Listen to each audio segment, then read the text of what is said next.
waxaa magaalada Gaalkacyo xarunta gobolka Mudug soo gaaray wafdi ballaaran oo hogaaminayo ra'iisul wasaaraha xukuumadda federaalka Soomaaliya Mudane Cumar Cabdirashiid Cali Sharmaake. Ra'iisul wasaaraha waxaa magaalada Gaalkacyo xarunta gobolka Mudug ku soo dhaweeyay qaybaha kala duwan ee bulshada. Intaasi kadib ayaa ra'iisul wasaaraha waxa uu gudbay guriga Islaan Bashiir Islaan Cabdulle si uu halkaasi ugu soo salaamo. ra'iisul wasaaraha ayaa maanta waxa uu la kulmay qaybaha kala duwan ee bulshada, maamulka degmada iyo kan gobolka. Shirkaasi oo ay saxaafaddu dibad joog ka ahayd ayaa waxa uu socday muddo saacada. hase ahaatee wasiirka dastuurka ayaa waxa uu la hadlay warbaahinta isagoona sharaxaad ka bixiyay arrimaha la isku haysto oo ugu horeyso gobolka Mudug. arrimaha ku saabsan xuduudaha ee dowlad goboleedyada ama maamulada ee Galmudug iyo Puntland ma ahan arrimo hadda maaragtay dhibaato ama balaayo ka jirto.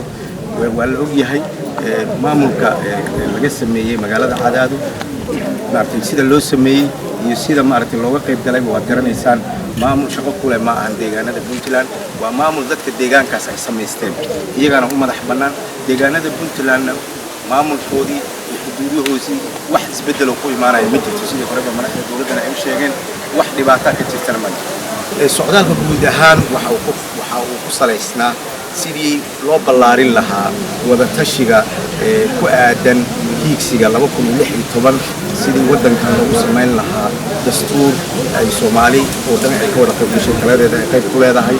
sidii maaragtay maxaa la yiraahdaa doorashooyinka iyo qaabka u qorshoomayaan loogu wada tashan lahaa amniga wadanka sidii loo xoojin lahaa, taasoo dowladda federaalka ay ka go'an tahay mar walbaba in la xoojiyo xiriirka ka dhexeeya maamulada ku meel gaarka ah ee dowlad goboleedyada hoos yimaada dowladda federaalka ayaa u lahaa. intaas aan safraynina waxaa kaloo noo dheeraa inay markii ugu horeysay aan ku safraynay dhulka oo aan diyaarad qaadanaynin degmooyinkaas oo intaasoo kiiloomitir isu jira iyo intaasoo aan marnay. dhanka kale waxaa asna safaradoodii ay soo mareen oo ay ku wehelinayeen ra'iisul wasaaraha ka hadlay xildhibaan Cabdi Barre oo ka mid ah baarlamaanka dowladda federaalka Soomaaliya. horta waa run waxa weeye Puntland haday dowladda federaalka wax badan ilaa muxuu ahaa 10 sano u dambeysay ama 12 sano u dambeysay dowladda federaalka waxay hadal badan la gashay Puntland bay la gashay heshiisyo badan oo caalami ah la saxeexatay. waxaan filayaa heshiisyadaas inayna ilaa hadda wax ka fulay ayna jirin. sababtay u fuli waayeen dhinaca Puntland maahane waxay ka fuli weeyay oo ugu weyn waa dhinaca federaalka oo aan raalli ka ahayn in wada hadalkaas uu suuqa u socdo ama dowladda la dhameystiro. hadda waxaan moodaa Puntland shacabkeeda iyo xukuumadeeda iyo mas'uuliyiinteeda inay arkeen in dowladda federaalka ayna diyaar u ahayn in wax wada hadal ama wax wanaaga dowladda Puntland ay la gasho wixii lagu heshiiyay oo marka lagu wada hadlayna sidii uu u socdo. marka waxaan aad u soo dhaweynayaa qodobada adag oo dastuuriyanka ah oo sharciga ah oo wixii dowladda federaalka iyo dowladaha ka dhaxeeyay mar haddii lagu xadgudbay in Puntland tiraahdo muxuu ahaa wixii lagu heshiiyay la gees maray hal la saxo. waxaan arkaa wax dastuuriyan u arkaa ma ahan wax maaragtay khaldan. dadkuna sida haddii wax ku heshiiyaan wixii ku heshiiyaan wadadeeda inay maraan baa fiican.